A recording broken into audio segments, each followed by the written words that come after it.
নমস্কার বন্ধুরা, পং কিচেন নতুন একটা রেসিপিতে আপনাদের স্বাগত জানাই। আমি যে রেসিপিটি করব সেটি মুগশোলা পিঠা। তো পিঠা তো আমরা অনেক রকম করেই খেয়ে থাকি, একদিন হলেও এরকম একটা মুগশোলা পিঠা করবেন, দেখবেন আপনাদের খেতে খুবই ভালো লাগবে। আর বাড়ির সকলও খেলে আপনার কাছে এই পিঠাটা খাওয়ার জন্য বারবার করে অনুরোধ করবে। তার জন্যে আমি প্রথমে একটা শিরা বানিয়ে নেব। তার জন্য গ্যাসের মধ্যে একটা বাটি বসিয়ে 1 বাটি জল দেব, আর 1 বাটি দিয়ে দেব চিনি। সমান পরিমাণে জল চিনি দেব, তারপরে এলাচের মুখ ফাটিয়ে দিয়ে দেব। তারপর আমি একটা শিরা তৈরি করব। এটা খুব ঘনও হবে না, খুব পাতলাও হবে না। এরপর আমি গ্যাসটা জ্বেলে দেব। এরপর শিরাটা আমার প্রায় তৈরি হয়ে গেছে, একটু লালচে মতন এসে গেছে কালার শিরাটার মধ্যে। তারপরে গ্যাসটা বন্ধ করে আমি শিরাটাকে একটা সাইড করে সরিয়ে রেখে দেব। একটা ওভেনে অন্য ওভেনের মধ্যে আমি বসিয়ে দিলাম। এরপরে গ্যাসের ওভেনে আমি কড়াই বসিয়ে দিলাম, দিয়ে দিলাম 1 বাটির মতো সুজি। এরপর শুকনো খোলা সুজিটাকে আমি একটুখানি শুধুমাত্র একটু নাড়াচাড়া করে নেব, লাল করব না বা কিছুই না, একটু নাড়াচাড়া করে একটু ভেজে নেব। ভাজা হয়ে গেলে সুজিটাকে আমি একটা পাত্রের মধ্যে ঢেলে নেব, বাটির মধ্যে। যেই বাটিটা নিয়েছিলাম সেই বাটিটার মধ্যেই ঢেলে রাখবো। এরপরে ওই কড়াইয়ের মধ্যে আমি দিয়ে দেব 1 বাটি দুধ দিয়ে আমি পুরো দুধটা প্রথমে দিলাম না, যে বেশি দিলে আবার ওটা পাতলা হয়ে যেতে পারে। তারপর ঘিটা, কারণ শীতকালে এখন ঘিটা জমে যায়, সেই কারণে একটু ঝাঁকড়ে দিতে হলো। দিয়ে দিলাম লবণ। ঘি, লবণ আর দুধ ভালো করে আমি আগে মিশিয়ে নেব। তারপরে আমি সুজিটা দিয়ে দেব, দিয়ে আমি নাড়তে থাকবো। এইভাবে নাড়তে নাড়তে আমি দেখব যে সুজিটা মোটামুটি ওটা একদম সুন্দরভাবে ডো একটা তৈরি হয়ে গেছে সুজির। তো বন্ধুরা, চ্যানেলটি সাবস্ক্রাইব না করলে সাবস্ক্রাইব করবেন, লাইক শেয়ার কমেন্ট করবেন, পাশে থাকা বেল বাটনটি টিপবেন, তাহলে যে কোনো রেসিপি আপনাদের কাছে আগেই পৌঁছাবে। এরপরে সুজির ডোটা আমি গ্যাসটা অফ করে একটা থালার মধ্যে নিয়ে নেব।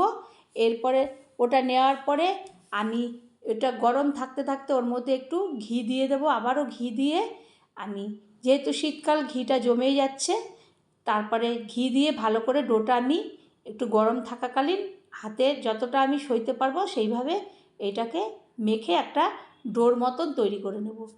তো পিঠার অনেক রকম রেসিপি এই শীতকালে করা হয়। মুগশোলা পিঠা একদিন হলেও করবেন, দেখবেন খুবই ভালো লাগবে। এরপর ডোটা আমি পুরো তৈরি করে দেখলাম একদম ঠিকঠাক আছে, একটা সাইড করে রাখলাম।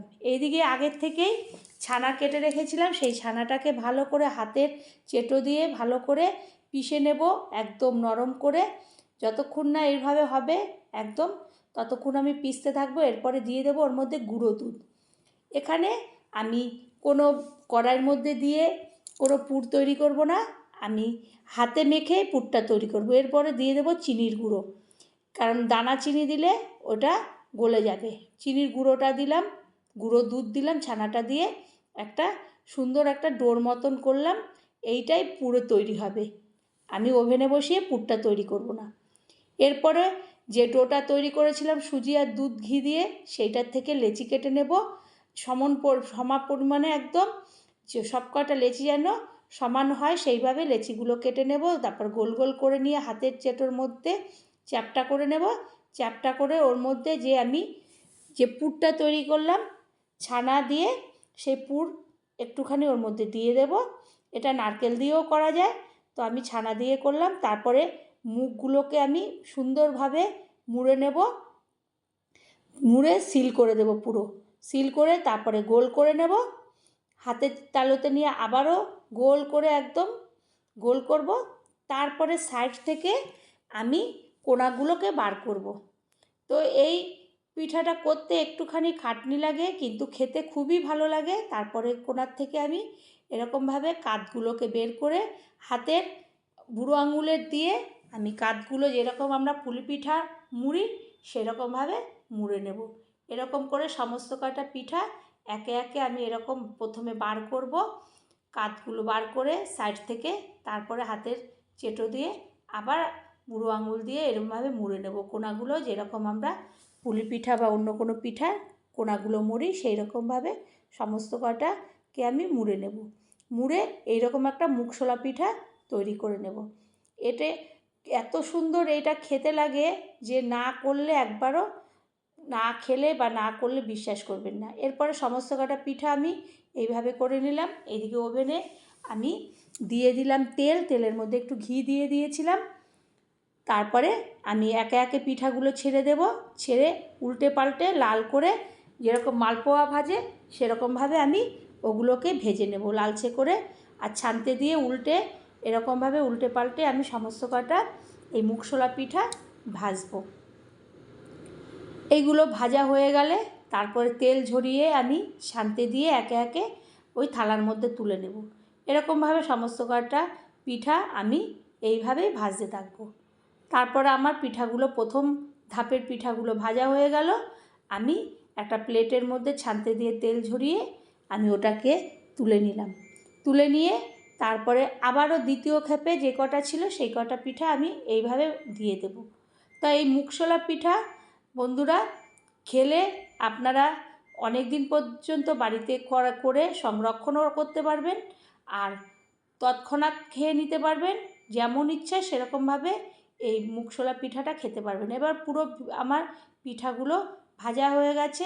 এদিকে আমি যে শিরাটা চিনি দিয়ে করেছিলাম সেই শিরাটার মধ্যে ওই মুগশোলা পিঠাগুলো ভিজিয়ে রাখবো। ভিজিয়ে রাখার পরে 10 মিনিট পরে আমি ঢাকনা দিয়ে তো ঢেকে রেখেছিলাম। 10 মিনিট পরে ওটাকে তুলে আমি একটা চামচি দিয়ে একটা প্লেটের মধ্যে ওগুলোকে তুলে নেব। হাত দিয়েই প্রথমে দেখব যে খুব নরম হয়ে গেছে, সুন্দর একদম সমস্ত রস ওই পিঠার মধ্যে ঢুকে গেছে। তারপরে আমি প্লেটের মধ্যে তুলে আমি ওটাকে কাটবো, দেখব যে সুন্দরভাবে নরম এবং সুন্দর ভেতরের পুরটাও সুন্দর হয়ে গেছে। আমি তো এমনি, কারণ এটা ভেতরে ভাজার পরে আর শিরা ঢোকার পরে সুন্দরভাবে হয়ে যাবে। তো আমি হাত দিয়ে দেখব যে সুন্দর এরকম সুন্দর নরম হয়ে গেল। তো একদিন হলে বন্ধুরা করবেন, ভালো লাগলে আবার কোনো রেসিপিতে দেখা হবে। ধন্যবাদ।